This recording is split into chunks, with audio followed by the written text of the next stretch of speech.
You're listening to the Virtually Free Podcast, a place for all you digital nomads and freedom chasers out there. Get the real talk on what it's like to make a living online. Want to ditch the 9-to-5, vacation on your terms? Discover the ins and outs of freelancing? Then you're in the right place. And now your host, Amy Damone. Welcome back to episode 10 of the Virtually Free Podcast with your host, Amy Damone, aka me. Today's episode is a very special episode because it is the first entrepreneur spotlight episode of the Virtually Free Podcast.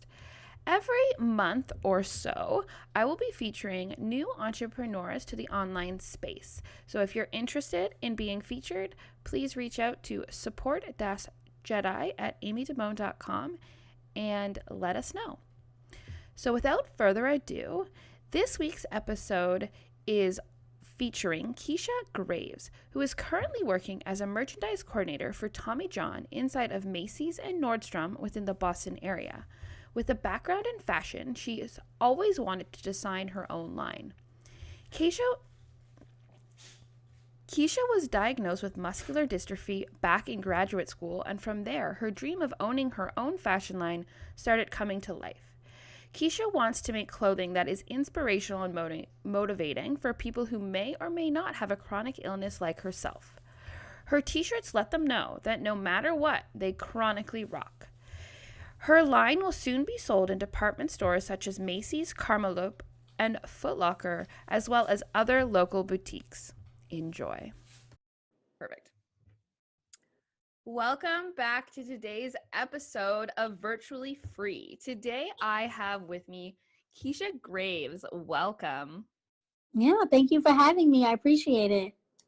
I'm really excited to speak to you today. You're our very first entrepreneur spotlight speaker, although I guess all the podcasts are the same, but I'm very excited to chat with you.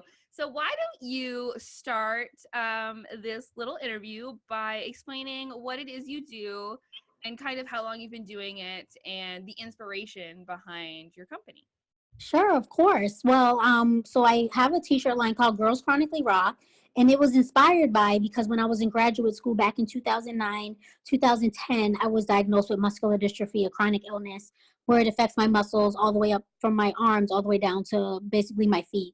So I always been into fashion design and merchandising. I went to school actually for fashion design and merchandising at Framingham State University and got my master's at business at Cambridge College. And so while I was there, that's when I started to get symptoms of, my diagnosis. And then I started to get different testing. So with all that, fast forward a few years later, I just wanted to make something like inspirational, something that just means a lot to me. And I wanted something with the word chronic in it, meaning like for chronic illness. So I was like, and then I just magically just thought Girls Chronically Rock. I was like, because no matter what we may be battling, what we may be going through, whether it be a chronic illness or just have a bad day or just dealing with something on a regular basis, it's like, we rock regardless and we can accomplish and do everything, we want. So the line consists of many designs. So it has, the Girls Chronically Rock on some shirts, but I actually have some, it's called like Trust Your Dopeness, where I thought of that, just to kind of trust and believe in yourself, just trust your ability, trust your creativity to do whatever you want. And that actually comes in both women and men. And then I actually just recently added one, Chronically Dope. I added one called Walk with a Twist, which I just thought of that because I feel like, we all have our own signature walk. I walk with a cane. Some people, just assume maybe because, you may look normal, may not, your illness may not be that visible. It's like they don't really know what you're dealing with. So I just thought of Walk with the Twist. So I'm always coming up with different designs to add, to the website. So, but yeah, I love it. That's where I'm at right now with that. Man, it sounds so cool. And I'm actually just learning about the inspiration behind it, like alongside you guys, audience members. So I'm just like, wow, this is actually so amazing. So I also love like business names, kind of like catch lines, all that stuff that have like dual meanings.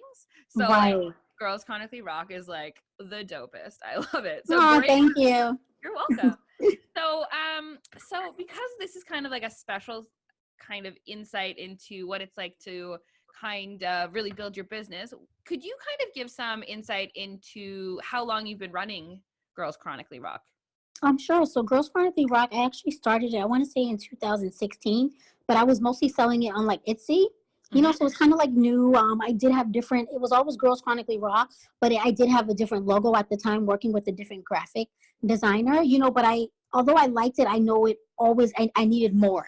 Like the logo at that time wasn't really, really satisfying me. It wasn't like, it didn't jump out. I was just kind of more like, and then Etsy, I kind of feel like, yes, I love Etsy, but it wasn't, I felt like I needed a legit website and I needed to rebrand and revamp and kind of get it to where I wanted to be. So it was last year, actually June, so it'll be a year this June, was when I first launched my website. I worked with this amazing guy, and he did my design for me, my logo and everything, got my t-shirts printed, and he helped me design the wonderful website and gave my website the vision and look that I wanted.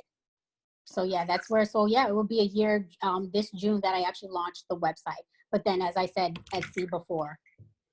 Amazing. Well, congratulations. Launching Thank you. websites are huge, especially e-commerce ones. Like those are Yes, a big ordeal. So congratulations. definitely. Yes, thank you. So, one thing I would love to kind of, talk to you about, let's take let's use June of last year as kind of that starting point. I know you were in business a little bit longer, but this is, you dived head first, you got on your own commerce platform.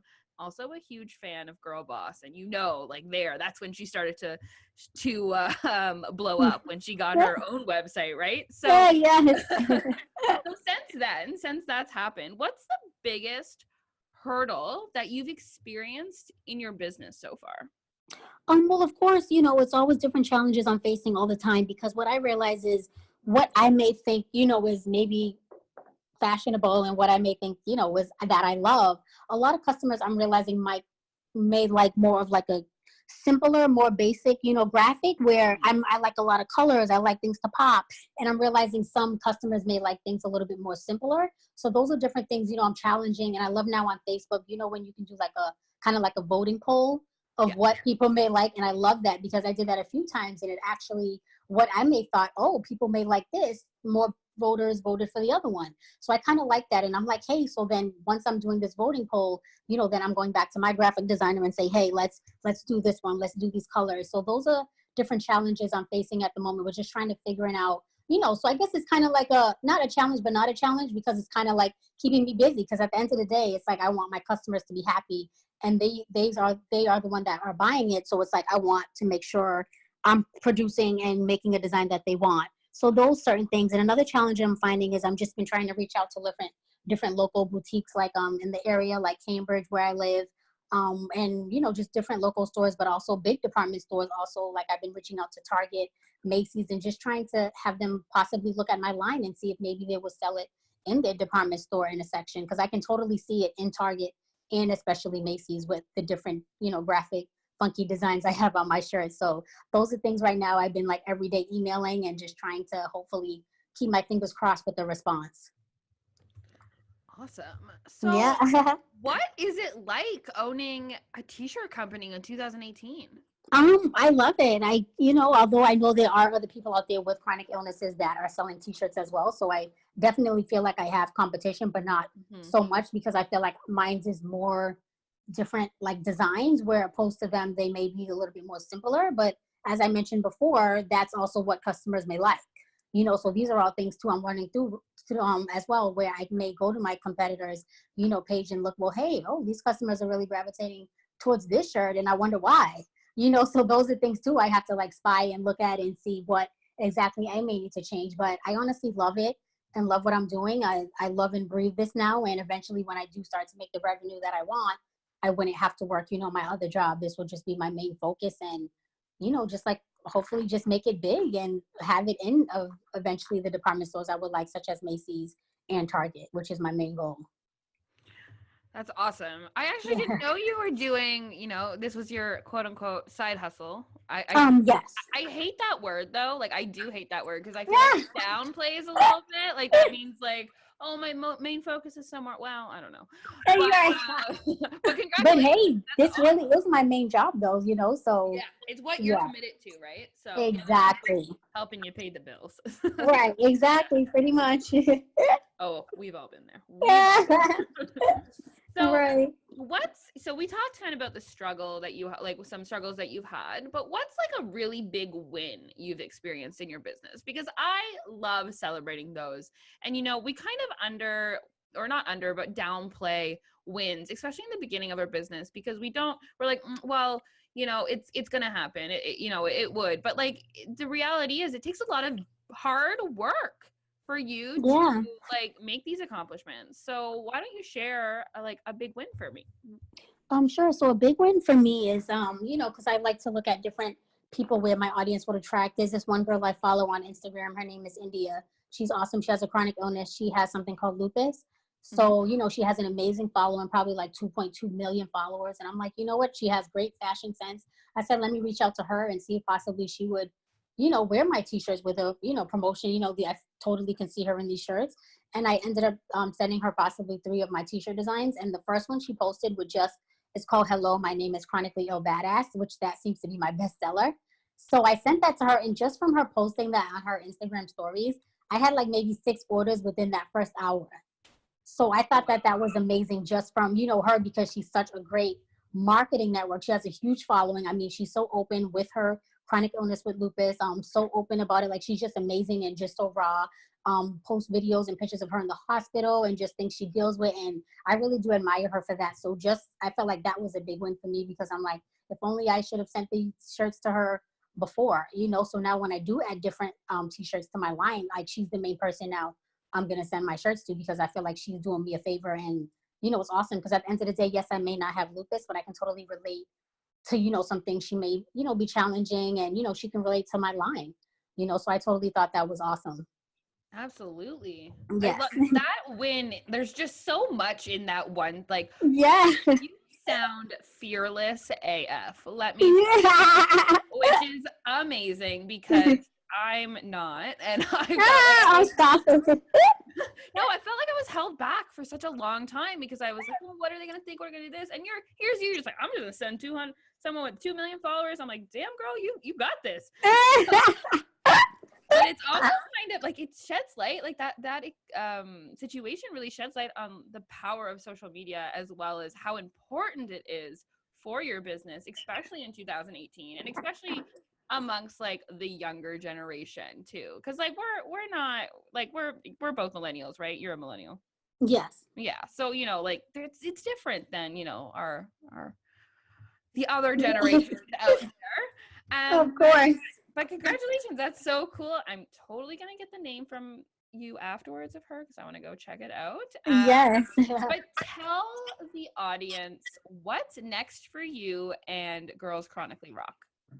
What's next for me with Girls Chronically Rock is I'm going to continue to hustle and grind.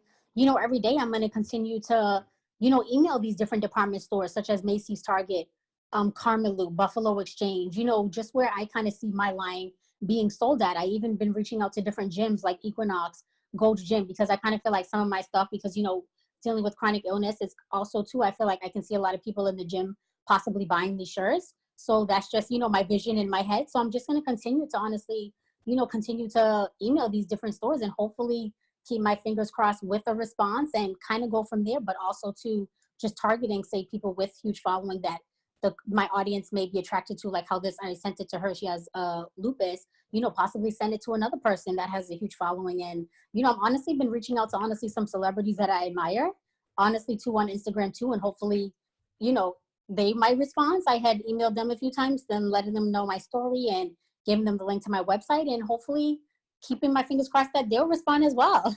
So that's kind of where I'm at. And I'm just hoping to continue to grow Girls Chronically Rock, add more t-shirt designs, and just bring in the revenue that I want and just build this empire, because that's my main focus right now. I can sense, not that I'm a psychic or anything, but I can sense it's going to be epic. And I'm so excited for you, and I'm so excited for how Girls Chronically Rock is going to develop in the next coming years. Yay, thank you. I hope so. Thanks a lot. I appreciate that.